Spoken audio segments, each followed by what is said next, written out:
Yes, ladies and gentlemen, we are back. The Ant Green Show is back with another great episode. I'm your host, Mr. Greenheart, and we got our co-host back from season one.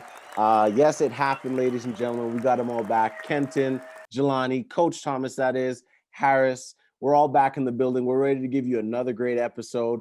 We got a little bit of basketball that we're going to be talking about today, more specifically about the NBA 75 as the NBA is honoring 75 years. We're also going to be talking about the evolution of the game because clearly from the beginning of the NBA inception till now, the game has changed so much. And we're also going to debate to see whether it's changed for the good or for the better. But overall, Kenton, Jelanie, Harris, we'll start with you, Kenton, if you want to just tell people what's up, and then we'll just swing it around so that people could hear what's going on. Yeah, no doubt. Yeah, hey, everybody, it's good to be back. Looking forward to the show, and it's been a while since four of us has been. I've been on the same show in a while, so I'm looking forward to that. Yes, sir. Appreciate to have you here, man. Jelanie, if you want to just give people a quick shout out. What's up, guys? It's good to be back. I've been busy. I've been doing my thing, my training program. I'm with Wildcats basketball now, so I'm no longer part of Sun Youth. So I'm gearing up for the summer. Should be great. And just, again, happy to be here. That's sick, man. And it's nice to see that you're on board with another squad. But I mean, I'm sure you're going to use your expertise and help them get their talents as far as they can go. So happy to have you back. And last but not least, Sure. Mr. Harris, happy to have you here again. If you want to just give people a quick shout out. For sure. What's up, everybody? Thanks again, and Green Show, for having me back. Looking forward to it, to have the original OGs from season one back for another episode. You guys already know who I am, so just check out the information below on the handle, and let's get this segment started. Let's get it started, boys. So yeah, man, like I was saying, NBA 75. It's crazy how the NBA has came and gone. Now there's a whole bunch of new players that are like setting the bar higher in every single position, and it's really started to change the game a bit. So, Jelanie, especially you being as a coach, and I know you're definitely keeping on top of trends. NBA 75, jumping right into it.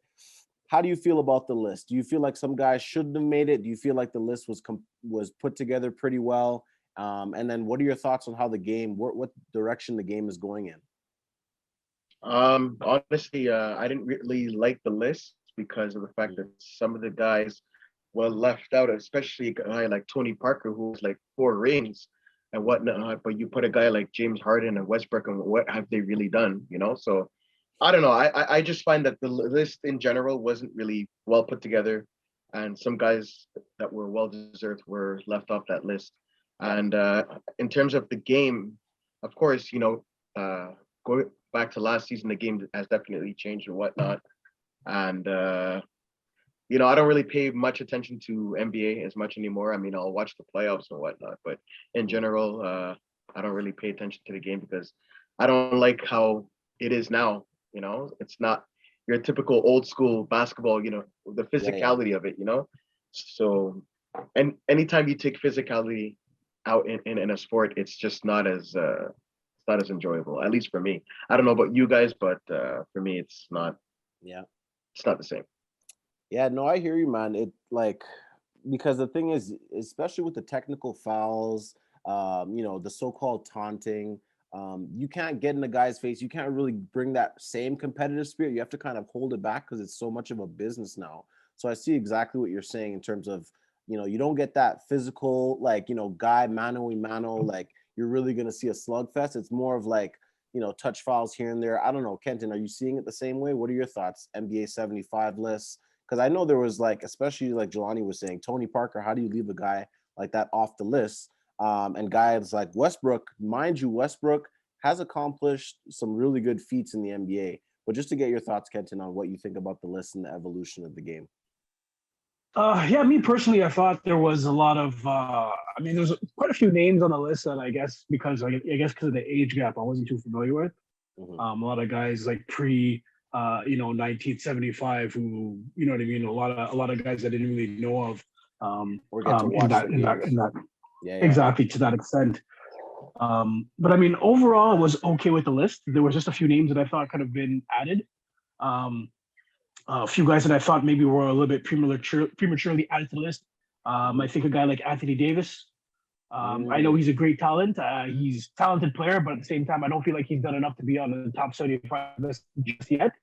So like he's got like some things to prove, or at least some more milestones to attain before getting onto that list. And at that same token, you got a guy like Damian Lillard should not be on that list either. I mean, like, what has this guy done? Has this guy's never played in an NBA final? I mean, yeah, he's clutch and whatnot, but I mean, how many players have been clutch who are in the Hall of Fame who are not on that top 75? Like Tracy McGrady could have easily been there instead of Dame Lillard. I mean, Tracy McGrady's hit some pretty big shots in his career as well. And he's done some pretty great things. If you look at the overall body of his career, which I think merits, you know what I mean? If you're going to put Dame Lillard in there, then you maybe, you could put a guy like Tracy McGrady in there. How about Vince Carter? If you look at, you want to say the point guards, how about Derrick Rose? I mean, he's done some pretty great things. I mean, in the front of his career, he did some pretty great things as a youngster in the NBA. And it's just it was a little bit. I mean, the list itself was okay. I'd say there's about 10 guys that I was a little bit, aside from the cats that I didn't really know because they're too old or beyond my they go before their time. Exactly ahead of my time. I can't really argue them. There are probably great players that they're during their time as well, but at the same time, it's like I feel like there were some guys on the list that really like maybe it was, I don't know if it was name value. I just felt like maybe these voters were maybe prisoners of the moment, and they didn't really consider some other guys that could have been there in place. Yeah, I mean, I'm sure it took them a while to put that list together, but some of the older players, again, I can't vouch for them. I'm going to jump over to Harris on this, and just as you're answering your question, Harris, I also want to throw in: do you think that it's important that a player has marketability as a part of being in that NBA 75? Because I feel like even from what Jelanie and what Kenton's saying, like these players that arguably shouldn't be in there are probably players that you could market a lot better. Like Damian Lillard's cool. He got the, Dame time. Russell Westbrook, Mr. Triple Double, but now people are calling him West Brick. These guys have marketability to them. Do you think that plays a factor in them making it to this list? Of course, I think so. I think a part of like just the hypeness of who they are as a brand definitely helped. And I 100% agree with Kenton. I don't think Damian Lillard should have been there. Honestly, like aside from a few buzzer beaters, okay, we know he can score 25, 30, 40, 50 points. But dude, like, how does Dwight Howard, because that was the biggest snub for me, Dwight Howard not making it. Yeah. And because the ones I didn't understand, Kenton touched on them. Anthony Davis, James Harden, and Damian Lillard. Russell Westbrook, like, I'll let it slide because of the triple-double season and what he did before that. But Anthony Davis hasn't done much for me. 75, though. Yeah, and I'm thinking ahead, right? Like, Dwight Howard should have been there. Vince Carter should have been there. Klay Thompson. Klay Thompson should have been there. Given him a nod. Yeah. Yeah, definitely. So I don't know. But what about Tony Parker? You didn't mention Tony Parker. 4 rings. Yeah, and Tony Parker. But Tony Parker was one that I would definitely mention. I just don't know. I don't mean to cut you off. I just don't understand how you leave a guy like Tony Parker out. No, I agree with Tony Parker. That was one of the ones when I was talking with Rahshawn in episode 1. Just quickly, we had touched about it, and I mentioned Tony Parker too. And Kenton, just real quick about Klay Thompson. Who would you rather take, Klay or Damian? Though, like if you had to pick one, who are you putting on that list? Sure, I ain't putting none of them on that list. I don't feel like either of them have Okay. Like I understand what Klay Thompson represents. Probably one of the greatest shooters of all time. But I mean, he's in the same. Well, I guess he's got the rings, but at the same time, I don't know, man. That's when you think of the Golden State Warriors, you're not thinking of Klay Thompson first. You're thinking of, some people would even think of Kevin Durant before you think of Klay Thompson. If you look at like accolades, you know what I mean? Yeah. So Klay Thompson, I'm thinking about Stephen Curry. He does 100%. He deserves to be on the top 75 because the way he's played has literally changed the game. So I mean, for me, and maybe that's the problem with Klay Thompson.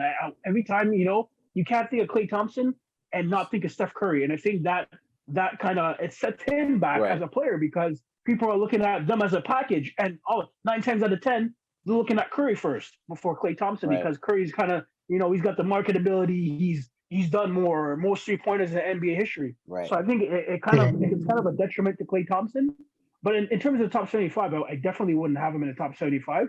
Maybe in the next top 100, maybe you can throw him in there. But top 75, I think for me, that's for guys who changed the game of basketball in their own way, or who But that's had why like Vince Carter should have been there. exactly. Vince Carter should have been there.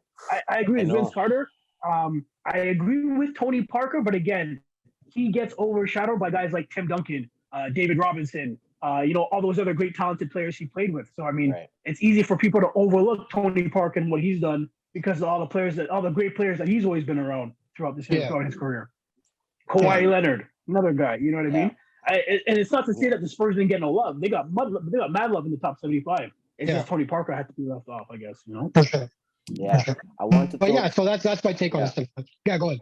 No, that was it. That was my take for the 75. For the 75, cool. I want to throw it to Jelanie here in terms of the Mount Rushmore. Like, if you were to put together a Mount Rushmore list, but before that, there was also another guy I want to get your thoughts. This might be an interesting take. Carmelo Anthony made it on that list. I looked and I saw he made the 75. What are your thoughts on Melo? Guy like Melo, guys like Harden. They've done a lot. Obviously, I'm sure you've watched a lot of these guys play, but even still, they're deserving in terms of marketability and their performance, or it's just not. They're not a 75. They're maybe arguably Hall of Fame. Guy like Melo, back in the days when he was in Denver, tremendous player, tremendous athlete. I loved watching him play with Iverson. Those were the days. But then when he was with the Knicks, he had to carry that Knicks team. Oh my God! But he wasn't $100 million player, but still a serviceable player in the league, but not $100 million player. So in terms of Carmelo Anthony, top 75, doesn't make it, eh? So James Harden, borderline. I still wouldn't put him on the list, but it's borderline. Yeah, for a guy like James Harden, one of the greatest shooters ever. And who was the other guy that you mentioned? Sorry. It was James Harden, Carmelo. It was basically there was those two guys, but it was to know also like who's on your Mount Rushmore. So if you could put 5 guys out of that list, that's like undeniable, like biggest impact for you personally, and we'll kind of swing it around to everybody. Who's on your Mount Rushmore out of that 75 list? Because that's like really the cream of the crop, and that's like guys like Kareem Abdul-Jabbar, Tim Duncan, like really impactful players. Who's on your Mount Rushmore? All right. To be completely honest, I'd put Curry. I'd put Jordan. I'd put Pippen, Shaq. And I think I'd put LeBron, to be honest. I think I would put LeBron for the simple fact that, okay, I may not be fond of him as a player, in terms of his personality and whatnot, but he's a good player. He's a good player. 9 straight finals, like Harris would always say. You can't deny that, So it's good to see you're coming around to LeBron. But at the end of the day, pump the brakes on that one. Don't worry, it's coming. It's coming. An open mic, it's coming. Don't worry. We'll definitely touch on that quick. I'll throw it to Harris. Harris, who you got your Mount Rushmore, and if you think there was anybody else deserving, or just guys that maybe still shouldn't have been on the list, let's hear your take. No, I think Carmelo is fine with making it. I'm okay with it just because what he did. Like, I think his first 8 years in Denver, he took them to the playoffs, a competitive Western Conference. And like, dude, this guy's top 10 all-time leading scorer, right? He can get buckets. So I'm okay with him being on it. Harden, I did not agree with at all. But I'll give it to Melo. I just want to interrupt real quick. If these guys are like borderline okay, I like a guy like Melo, I've heard he's not even like a guaranteed Hall of Famer. I've heard that. I've heard arguments where he's not. I feel like guys that. Wow. Well, I mean, I feel like guys if they're borderline Hall of Fame and they're on an NBA 75, like you're saying James Harden, no, but like a lot of people would put James Harden in the Hall of Fame. I don't know. What do you think? Well, I wouldn't put James Harden in the Hall of Fame yet, but Carmelo is, in my opinion, certified. He's guaranteed. Yeah, he's there. I mean, you look at what he's done. Exactly. Yeah, it's hard. Sorry. But how is he borderline when he's won 4 medals at the Olympic level? He's won the collegiate title. It's not NBA Hall of Fame. You're looking at the basketball Hall of Fame. What has he done? So just his 4 medals for Team USA gets him there. And then you look at top 10 scoring, you look at like all time, you look at the national title with Syracuse. So me, it's like it's not even a question that Melo is going Not even close. to the Hall of Fame. I'll That give would him be that. I'll brutal. give him that. But Harden, Not I'm even close. sorry. Yeah, Harden, Sorry. I don't know yet. Not yet, at least. Like, I don't know if I would. How put many him in teams there has he yet. been on? 3 teams in 2 years? Come on, you went from Houston to Brooklyn to Philly. No, Yeah. that's a whole nother Yeah. conversation. But nah, that's Okay. So who you got Yeah. for your Mount Rushmore? I'll agree with that. Ye- Melo has a little bit of background Yeah. and resume to stand up for that. But I mean, Mm. NBA career, it's important to have some stats there too. But who's your Mount Rushmore? No, for sure. So for Mount Rushmore, I'm gonna go with MJ. Gotta go with LeBron. MJ, Gotta go LeBron. with Kobe. Yeah, and I gotta go with Duncan, and then I gotta go with Shaq as well. Those are my top 5. I'm not putting any of these old guys because, like, honestly, I didn't watch them. Like, got much respect for Jabbar and all those guys, but like, I'm just going with what influenced me in watching the NBA. So, Yeah. that would be my top 5. Okay, cool. And we'll throw it last to Kenton here to close out this segment. So, yeah, man, who's on your Mount Rushmore and anything else if you wanted to add to the NBA 75, or even if you wanted to add stuff regarding like, how guys even guys are able to make it into the Hall of Fame. If guys are making it into the Hall of Fame easy, then these guys, if they're on that list, they could easily make 75. But let's hear your take. No, I think if you're on that 75 list, you're more or less a lock to get into the Hall of Fame. Like, maybe aside from a guy like Anthony Davis or Damian Lillard, I mean, even those guys are probably Hall of Famers too. I mean, when their careers is said and done. If we're giving Melo Hall of Fame, we're giving AD. Yeah, I gotta give Melo Hall of Fame because this guy, like Harris said, this guy's done everything in the game of basketball besides win an NBA championship. So you got to give a guy like that Hall of Fame. Definitely, if you're looking at the criteria of being in basketball and not just the NBA. Mm-hmm. In terms of the 75, I mean, I think guys like Harden, Dame Lillard are just kind of examples of how the league's it's turned into an offensive game. These guys, they're not known for their defense, but they can score the ball at a clip that nobody else can really in the NBA. I mean, James Harden is the best scorer in the league right now, and I think he's been the best scorer in the league for quite some time now. If you look at what he can do with the basketball, Charles Barkley said it himself. He said that he's probably the best scorer he's ever seen in the NBA period. If you're looking at just pure scoring, so I think a guy like that would definitely be. Yeah, well, he still gets some double doubles. So I mean, I can't even say no passing because he still managed to get those 10 assists a game. True. But yeah, I definitely think he's a Hall of Famer when it's said and done. Dame Lillard is, I guess, on that projection. I don't know if I put him there yet, as I wouldn't have put him in the 75 either. In terms of my Mount Rushmore, I mean, there's so many guys that I could put, but I mean, I'm gonna list it by guys who had an impact on me personally, just because that's how I'm gonna break it down. So I'm gonna go in no particular order. I'm gonna go MJ, LeBron, Curry, Kobe, and Shaq. Those are my top 5. Okay, and you know what, these guys, man, in terms of impact, like, because I would put a lot of these same guys, Michael Jordan, LeBron for sure.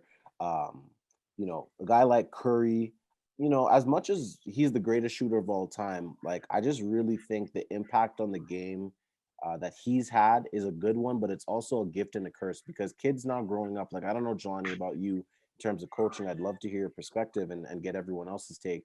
Like, if kids see Curry, they're going to want to emulate that. And that's like, not saying that that's not fundamentals. Like, you got to still be able to hit your jump shots, but like, man, this guy's pulling up 2-3 feet. People are going to start shooting from the logo. I don't know if you've seen some Instagram and social media videos. Like, kids are having logo shootouts. Like, this ain't basketball no more. Guys are just trying to pull Currys. So Jelanie, as a coach, and if you guys want to give any last takes before we jump into our open mic, as a coach, man, how do you think like guys like Curry, guys like Giannis and Joel Embiid and Jokic, these guys are actually like evolution, like they're making their position better than it is. Like, they're making big men now have to start to do these things, which is good for the game because now it's like more inside out versus just inside. But a guy like Curry, or even some players that just live off of these threes, what do you think as a coach? Well, from all the years that I've been coaching Intercity, I'd say a good 90% of the time it's just pure outside shooting because everybody like I said, emulates the Steph Curry, Yeah. you know, shooting and whatnot. To be honest, for someone that is not fond of just, you know, outside shooting and more of like inside the paint, you know, it's fun to see, honestly, you know, the consistent shooting and whatnot. So it's just amazing, especially with the crowd getting into it. You know, when those threes drop shots, in, yeah. you know, it's So you it's don't kind of mind interesting. as a coach, you don't mind having the outside game being the predominant thing that we're seeing now in the game. Not really now, no, because it's more entertaining to watch, you know, as opposed to a guy just standing in the paint, you know, pounding the ball, like, you know, good old Patrick Ewing or Charles Oakley and guys like these, you know. But like, Oaks. yeah, man. But no, it's fun to watch. I think like you said, I'm starting to come around with certain things, but overall, I still prefer the old school inside game. So Yeah, no, I hear you, man. It's what we grew up with, so and we enjoy that kind of play. Kenton and Harris, I'll just kind of put it out there before we jump open mic. You guys like kind of the direction the game's going in terms of just more of like high scoring, you know, like not even like the defense is there, but like how many lockdown defenders are left? How many guys really care about defense? Like you got guys like Pat Bev, and you got guys like who else is really Marcus like, Smart. intense? Marcus Smart. Like these guys are a dime a dozen, but everyone's focused on offense. Maybe I'll just throw it Kenton here. Do you think the game's headed in the right direction? I think right now, I guess, you know, players and coaches are just looking at it from a numbers perspective. If we can, you know, put up just as many 3-pointers as 2-pointers, I mean, 3 is more than 2. So I mean, for them, the numbers are working in their favor if they could, you know what I mean, hit more 3-pointers than the mid range or the 2s. But I mean, me personally, I think it's good for the game. I think it helps. It's fun. It's good to see guys like big guys, you know, pulling up from 3 now, and you know but it's a double-edged sword, right? You live by the 3, you die by the 3. It's always been like that. So I mean, if you can't hit them, then you won't. And if you can, then lights out. So I think it's a double-edged sword, but it's definitely it's definitely moving in the right direction, I think. Mm-hmm. Jelanie, you had a quick thought? No. I'll swing it to Harris and then I'll say something. Yeah, Harris, I'll throw it to you here, and just as also a little caveat, do you think you could beat a team that shoots threes and you're not a good 3-point shooting team? Like, just to kind of throw that in terms of your answer, like, can a team win like that? And also, is it good for the game what we're seeing? I think a team can win like that. You could just reflect back to Game 7 with the Rockets missed 27 straight 3-pointers, or like Kenton essentially said, you live by the 3, you die by the 3. So yeah, I definitely think it's obtainable. But personally, to answer your question, do I like it? No, I don't. I think, touching to Jelanie's point, I like moving the ball down low.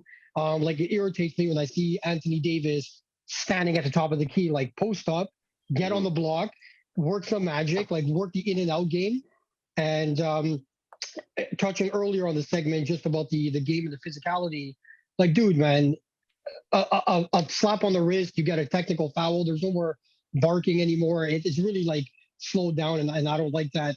And one thing that really drives me crazy is a 48-minute game takes 2.5 hours to complete. Like NBA's got to do something about that. You can't be watching an NBA game that has 4 quarters at 12 minutes that's finished 2.5 hours. So no, I prefer like the traditional inside out, and you know, shoot the 3 fine, but work your way. Like you have size advantage. Yesterday, we're watching the Wizards and the Laker game. Porzingis, like Avery Bradley is covering Porzingis mismatch. But Porzingis is at the top of the key. Like why aren't you posting him up down low? Like he was scoring buckets, but I'm saying, yeah, like, but take your advantage of the height on the block. Why are you standing on the key? So I don't know. Personally, I don't like it too much. I'm not gonna say I don't like it. No, I'm gonna say it is fun to watch.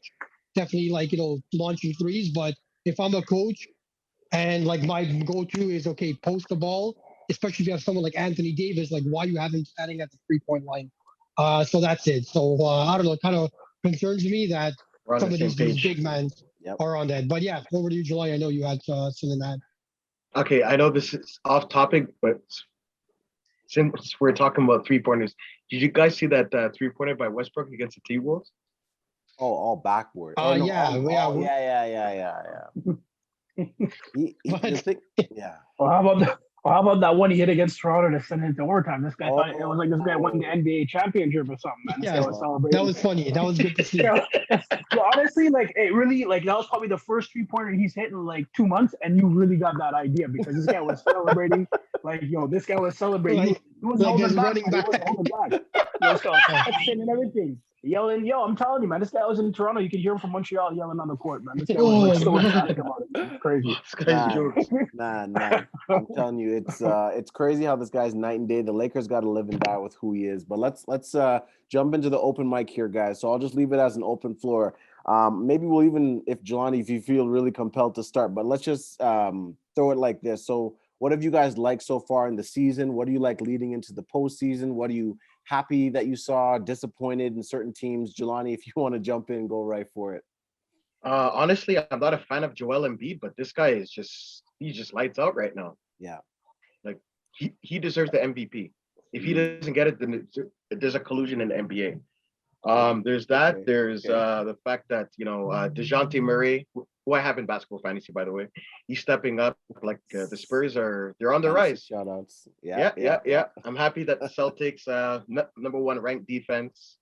It sucks that Chris Paul is out, but Phoenix is still holding down the fort.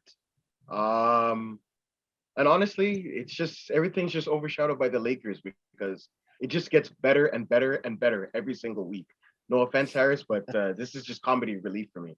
Like, how are you paying Westbrook $45 million a year and you can't shoot? I don't get it. Yeah. I really don't I get wish it. I had an answer for you, man. I don't. Harris, man. you could take it from here because it looks like Jelanie needs some answers. Yeah, no. So what's intriguing me for this season is the playoffs coming up, and just the standings right now. Like, dude, I think the Nets could be the scariest 8 seed in the history of the playoffs. Like, if you're Miami right now, you're probably like, yo, I finished first. I got to play potentially Brooklyn, because it looks like the play-in. They're gonna be in the play-in, and they're gonna be playing the Raptors in the 8th and the 7th spot game. So that's gonna be fun to watch. And I think like even without Kyrie, which Kyrie's been spectacular, like when he plays, even without Kyrie, like, dude, you're gonna have him for at least 3 of the 7 home games in round 1. Do you know if they're lifting that mandate thing yet? Sorry. What's happening with the They mandate? haven't said anything yet, but let's assume that they're going to proceed without. So if they draw Miami in round 1, that's going to be like a fun matchup. Seth Curry's been great for the Nets, and Durant is Durant. And I agree with Jelanie. Embiid should be MVP. There's no doubt about it. And just things out in the West. We had touched earlier in episode 1. I think we're headed like the Phoenix Suns are just so motivated to get back to the finals. And now with Curry's injury about his foot, it kind of puts things in question. So I think the Suns are going to the finals. And even with the Lakers, like, I'm rooting for them. But dude, even if they get into the play-in, what's going to happen? They're going to finish 8th. Phoenix is going to bring out the brooms and they're going to mop the floor with them.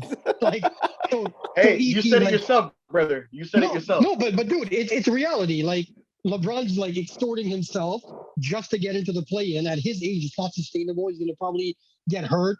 You're going to get to the playoffs. It's going to be the same thing. He's dropping 40 and 50. Westbrook is giving you nothing. And, broomsticks. Yeah, you're going to see Jay Crowder and Booker like mopping them to the floor. But the thing about LeBron is that a guy at his age putting up 40, 50 points just for his team to win doesn't make any sense. Yeah, it doesn't make sense, and it's not sustainable. Like, this guy's going to eventually like tear an Achilles, tear. Oh, God forbid. No, but like, no, but it's just a reality though. Like, I hate to see it, but anyways, that's it. So I'll shoot it over to Kenton, man. Go ahead. Yeah. So basically, sorry. Yeah. So I mean, I like kind of touch on Harris's point. I like the parity of the league. I like how like it's Brooklyn's an 8 seed. We don't know. It feels like anybody could win it this year. It really feels like who can get hot at the right time, who's got the least amount of injuries, and who's healthy at the right time can really make a run and get into get to the finals. And I mean, aside from that, I mean, another story that I'm looking at is like, what's going on with Ben Simmons, man? This guy's been like this guy. To my knowledge, I never saw him got injured. So I don't know. I mean, I don't know about you guys, but something ain't right here. This guy did not get injured, didn't have no offseason surgery, gets traded from Philly because he didn't want to play there, and this guy still hasn't suited up for the Nets yet. So I don't know. I think it's a mental thing. I think it's something, I don't know. Yeah. They Sure, I said mean, something about a mental. He's not mentally ready. Oof. well, like mentally ready to So do what? Like you've been playing basketball your whole life. What is there meant? What do you need yeah, to but get we don't know what mentally he's ready going for? through, right? So we can't really No. judge. I Yeah, don't I know. guess. But the man just needs to get mentally ready to shoot a jump shot. That's all he needs to do. Get in the gym. We're not worried about the mentals. Get into the gym. I That's all you agree. need to worry about. Pay to play. But Pay to anyways, play. we Yeah, can you're we right. can we can Yeah. save that for another session. I Copy definitely that. think Brooklyn has a few question marks. One with Ben Simmons. Right now, they're 2.5 men, and this is not a sitcom. They are trying to figure things out with part-time Kyrie and Because right now, no-show Ben Philly, Simmons. it's looking like Philly fleeced Brooklyn with that trade the way it's going right Yeah. now. Because basically Yeah. you traded James Harden Yeah. for Andre Drummond and Steph Curry, and he ain't Yeah. Steph. So to me, that's an L. Ladies and gentlemen, we are definitely going to leave this for another episode. I really appreciate everybody for tuning in. We got the gang back here. The Ann Green Show is always going to give you unbiased opinions. Thank you so much for tuning in. Make sure to follow everybody on their social media handles. Make sure to follow the Ann Green Show as well. Thank you so much for tuning in, and we will see you on the next episode. Take care. Peace for now.